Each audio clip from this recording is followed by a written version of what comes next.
Vamos falar hoje sobre a natureza do ser humano. Jó capítulo 16, a partir do versículo 1, diz assim a palavra do Senhor. Então respondeu Jó, dizendo: Tenho ouvido muitas coisas como estas. Todos vós sois consoladores molestos. Porventura não terão fim essas palavras de vento? Ou que te irrita para assim responderes? Falaria eu também como vós falais, se a vossa alma estivesse em lugar da minha alma, ou amontoaria palavras contra vós e menearia contra vós a minha cabeça? Antes vos fortaleceria com a minha boca, e a consolação dos meus lábios abrandaria a vossa dor. Se eu falar, a minha dor não cessa, e calando-me eu, qual é o meu alívio? Na verdade, agora tu me tens fatigado. Tu assolaste toda a minha companhia. Testemunha disso é que já me fizeste enrugado e a minha magreza já se levanta contra mim e no meu rosto testifica contra mim. Na sua ira me despedaçou e ele me perseguiu. Rangeu os seus dentes contra mim. Aguça o meu adversário os seus olhos contra mim. Abrem a sua boca contra mim, com desprezo me feriram nos queixos e contra mim se ajuntaram todos. Entrega-me, Deus, ao perverso, e nas mãos dos ímpios me faz cair. Descansado estava eu, porém ele me quebrantou, e pegou-me pela cerviz e me despedaçou. Também me pôs por seu alvo. Cercam-me os seus flecheiros, atravessa-me os rins e não me poupa, e o meu fel derrama sobre a terra. Fere-me com ferimento sobre ferimento, arremete contra mim como um valente. Cose sobre a minha pele o cilício e revolve a minha cabeça no pó. O meu rosto está todo avermelhado de chorar, e sobre as minhas pálpebras está a sombra da morte. Apesar de não haver violência nas minhas mãos e de ser pura a minha oração, terra, não cubras o meu sangue e não haja lugar para ocultar o meu clamor. Eis que também agora a minha testemunha está no céu, e nas alturas o meu testemunho está. Os meus amigos são os que zombam de mim. Os meus olhos se desfazem em lágrimas diante de Deus. Se alguém pudesse contender com Deus pelo homem, como o homem pelo seu próximo. Porque, decorridos poucos anos, eu seguirei o caminho por onde não tornarei. Glória ao nome de Jesus. As palavras de Jó, elas são extremamente reveladoras com relação à visão humana em relação a Deus. Por mais que Jó seja apresentado no início do seu livro como um homem extraordinário e não é desfazendo da pessoa de Jó e da sua força e do seu vigor para com o Senhor. Mas quando nós lemos os textos do livro de Jó e vemos cada uma das palavras proferidas por ele, nós percebemos o ser humano como um todo. Por mais que ele seja bom, por mais que ele seja excelente, nós percebemos que a humanidade é carente de Deus. Literalmente carente de Deus. A primeira coisa que nós vamos observar aqui, nas palavras de Jó, é que ele percebe que os conselhos dados pelos seus amigos até o momento é uma afronta, é uma palavra de apontamento, é uma palavra de condenação com relação a Jó. E se você observar bem, cada uma das palavras, cada um dos conselhos dados pelos amigos de Jó, em nenhum ponto eu percebo que eles são hostis, que eles são ferinos, que eles são de maldade para com Jó. O que na verdade dá a perceber nos conselhos dos amigos de Jó é que o que na verdade eles queriam que Jó entendesse que não há nenhum ser humano capaz de se justificar para com Deus, que não há nenhum ser humano sequer que não tenha pecado, que não há nenhum ser humano que possa ir diante de Deus sem que haja a sua misericórdia em seu favor.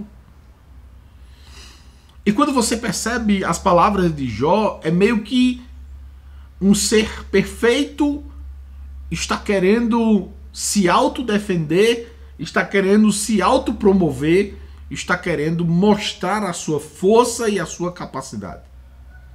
Veja que Jó começa dizendo: se eu tivesse em seu lugar, eu não faria como você está fazendo. E é aí onde está o primeiro problema de nossas vidas. Sempre quando estamos passando por adversidades, o que na verdade deseja o nosso coração é uma palavra de alívio, é uma palavra de conforto e é uma palavra de escape. Concordam comigo? Quando nós estamos em um momento de adversidade, os nossos corações desejam alívio, palavra de conforto e uma palavra de esperança. Esse é o ponto-chave. Mas aqueles que vêm da parte de Deus nem sempre cumprem o desejo dos nossos corações, porque se nós estamos passando por adversidade, problemas, dificuldades, nós precisamos identificar por que é que estamos passando por isso. Jó não estava passando por um problema único e exclusivamente pela vaidade de Deus. Jó não estava passando por este momento simplesmente porque Deus queria mostrar a Satanás que tinha gente fiel na terra. Não. Não. Deus não é vaidoso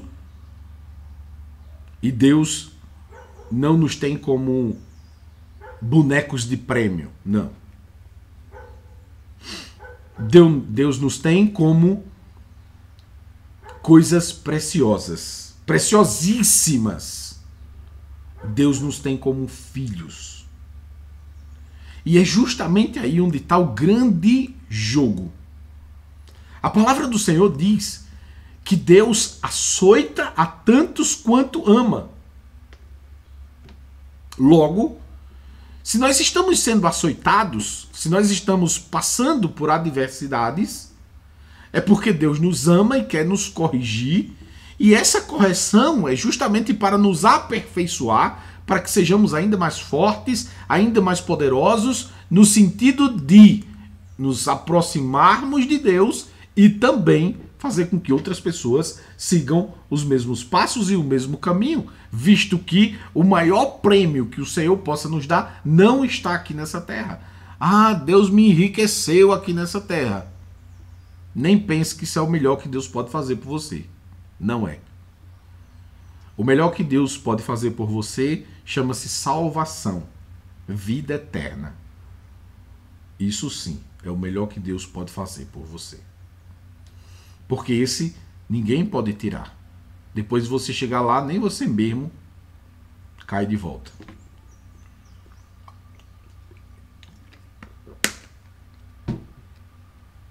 Logo, quando nós percebemos isto, nós identificamos que Jó tinha um problema e que o seu problema é revelado não apenas pelo seu livro como um todo, mas as próprias palavras de Jó declaravam o seu pecado. E o pecado de Jó estava tão intrínseco, estava tão dentro dele e tão oculto que nem Satanás conseguia ver, nem Satanás conseguia enxergar. Porque se Satanás soubesse disso, ele teria apontado diante de Deus que Jó estava em pecado e teria, já no diálogo, teria condenado Jó. Mas Deus queria Jó ainda mais forte. Deus queria Jó ainda melhor. E com a estatura de Jó, com a força, com o vigor de Jó, não teria como ser uma correção suave, uma correção leve. Esse tipo de correção a gente sempre assemelha ele a materiais. A materiais. Se você pega, por exemplo, madeira que faz lápis, uma lapiseirazinha, você faz a ponta, tá tudo certo. Mas se você pegar uma lapiseira e for fazer a mesma coisa com madeira de jatobá, por exemplo, você não vai conseguir. Porque a madeira de jatobá é muito mais dura, é muito mais firme, muito mais robusta. Logo, aquela lapiseirinha não vai dar certo. Você precisa de um instrumento que seja ainda mais amolado e ainda mais forte do que uma lapiseira para você poder moldar jatobá. Assim também é para ferro, aço, diamante, ouro, enfim. Cada tipo de material, ele precisa de uma ferramenta específica para poder modelar aquele tipo de material. E Jó não era o tipo de material maleável. Jó era um homem que tinha uma estatura extremamente firme. Jó era um homem que tinha uma estatura sem igual. Nenhum outro homem na Bíblia se viu passar por a adversidade que Jó passou. Logo, o material de Jó era tão forte, tão rígido, tão firme, que precisava de um açoite fora do normal para que pudesse modelar aquele material. E aí pare para pensar comigo como se Jó, por exemplo, fosse vidro. Se eu não estou enganado, vidro, para poder você moldar ele, você precisa de 1000 graus de temperatura. Ou é 800 graus, 1000 graus, mais ou menos por aí. Então, basicamente, Jó era como se fosse vidro. Jó precisava de um alto grau de temperatura para que Deus pudesse modelá-lo ao ponto de ele chegar na proporção ou no padrão ou na estatura que Deus queria que Jó chegasse. Jó precisava de um ajuste, Jó precisava de melhorias, Jó precisava de reconhecer algo que poderia lhe condenar, que estaria lhe levando a isso. E nesse momento, no capítulo 16 de Jó, você ainda percebe Jó se autodefendendo. E era esse pecado que Jó estava cometendo. Desde o capítulo 1, Jó estava se auto-justificando. E as palavras dos seus amigos nada mais é do que uma revelação de que Jó não estava compreendendo que nenhum homem é perfeito para ter capacidade de se auto-justificar diante de Deus. Ninguém é tão bom que não precisa da misericórdia de Deus, que não precisa do favor de Deus. Porque se você é tão bom ao ponto de não precisar de Deus, você é o próprio Deus. Ah, não, porque eu faço bem aos pobres, eu dou esmolas.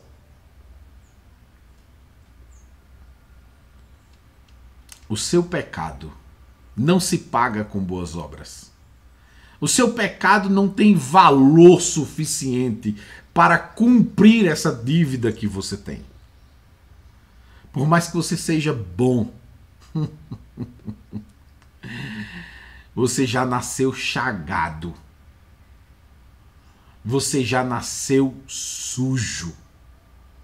Você herdou o pecado original de Adão e Eva. Todos nós somos pecadores, visto sermos nascidos da mesma raiz. A Bíblia diz que pelo um homem entrou o pecado no mundo. E é justamente esse pecado que nós não conseguimos resolver. Logo, todos nós precisamos de Deus. E como é que chegamos a Deus se nós não temos dinheiro, se nós não temos capacidade de pagar essa dívida? E é justamente aí onde Deus prova o seu amor para conosco. Ah, filho, filha, você não tem como pagar? Não tem problema, eu providencio aqui para você.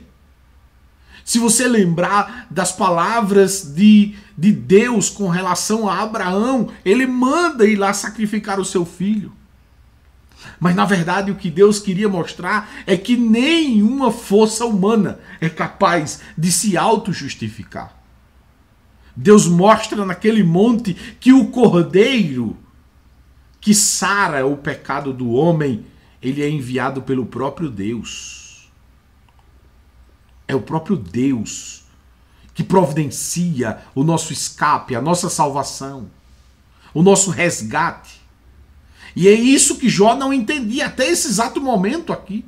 Ainda se auto-justificando, ainda se auto-defendendo. E você vai perceber que esse avanço dessas respostas de Jó vai até o capítulo 36. Quando ele escuta o último conselho. É tanto que naquele momento, naquele conselho, eu não sei quanto tempo durou entre o conselho e Deus aparecer para ele. Eu não sei quanto tempo. Mas existe um espaço de tempo ali. De reflexão, de meditação, de ruminação daquela palavra. Aquela palavra entra no coração de Jó de uma forma totalmente diferente. Jó naquele momento é tocado ao ponto de compreender quem era. Que no capítulo 37, quando Deus entra em cena, diz, tá bom, Jó, pode falar aí agora. E você vai ver em todo o livro Jó dizendo, ah, se eu pudesse falar diante de Deus, ah, se eu pudesse dizer isso, ah, se eu pudesse dizer aquilo. Jó chega ao ponto de apontar Deus como quem sacrificou os seus filhos. Mas na verdade tudo isso era consequência das práticas de Jó. Os próprios amigos dele disseram, cara, eu nunca vi nenhum justo ser esmagado por Deus. E não somos nós que estamos dizendo, são os nossos pais, os nossos avós, nossos tataravós, que já vieram antes de nós e nunca viram ninguém diante de Deus ser esmagado. É fato isso. Então se tu estás sendo esmagado, é por algum propósito teu. É alguma falha tua. É algum problema que Deus está permitindo ser corrigido. Mas Jó estava com o coração duro para resolver o seu problema. O que Jó, na verdade, queria era que trouxesse uma palavra. Não, te acalma, fica tranquilo, isso é passageiro. Isso aí tu só precisa relaxar o coração, não precisa mudar nada. Era o que Jó queria, era uma palavra de conforto. Não uma palavra de confrontamento. Não uma palavra de reflexão. Que muitas vezes o que as pessoas querem. Eu não venho para a internet para trazer uma palavra de conforto. Eu venho para trazer uma palavra de Deus. Se ela é dura, que você a resista. Que você a rumine, que você a tenha em seu coração. E que saiba que todas as palavras duras que eu venha a proferir aqui é porque eu te amo. É porque eu te amo. E o melhor bem que eu posso te dar é o bem que vem de Deus. Porque o que na verdade Deus quer de nós é que estejamos com Ele na vida eterna. É que nós possamos ir morar com Ele. Não existe nenhuma riqueza maior do que isso. E é justamente esse tipo de riqueza que eu venho a partir desses vídeos aqui, dessas lives, desse nosso bate-papo aqui, trazer para você. Talvez muitas vezes sejam duras as palavras, mas saibam que são palavras de amor. Palavra de conserto é palavra de amor. É palavra de quem quer bem. A palavra do Senhor diz que Ele açoita tantos quanto ama. A mesma coisa sou eu para com os meus filhos. Quando eu bato nos meus filhos, não é porque eu não os amo. É porque eu os amo e eu quero bem. E se eu o faço para corrigir os seus problemas, para que eles não venham sofrer lá na frente. O meu pai, por exemplo, quando me batia, ele me batia para que eu não me tornasse um marginal, para que eu não me tornasse um mau caráter, para que eu não me tornasse uma pessoa ruim para a sociedade. No momento em que eu estava apanhando, eu não queria saber disso. Mas ao passar do tempo, ao amadurecimento, eu percebo que todas as coisas que meu pai fez foram pensando no meu bem. Ele não queria ser ruim comigo. Ele foi o melhor que ele pôde ser. Mas diante de Deus nós estamos falando com alguém perfeito. Alguém que sabe a medida certa. Alguém que sabe quem realmente somos. O que suportamos. Até onde podemos ir. Deus não permitiria que Jó morresse sem misericórdia, sem perdão. Não. Deus não permitiria isso. De jeito e forma nenhuma. Por isso, se estamos passando por adversidades, por problemas, pare para pensar o que é que esse problema pode te ajudar. Por que será que ele está acontecendo? Será que não é por conta de algum ajuste que precisa ser feito na tua vida? Será que não é alguma coisa errada que você está fazendo, que você precisa rever? Ah, se nós parássemos para refletir mais, nós chegaríamos muito mais às conclusões de que nós precisamos nos aperfeiçoar, porque, de fato, o que Deus quer é nos abençoar. Deus quer nos enriquecer.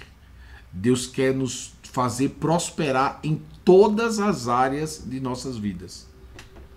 Mas se estamos passando por adversidades, certamente é porque precisamos de ajustes.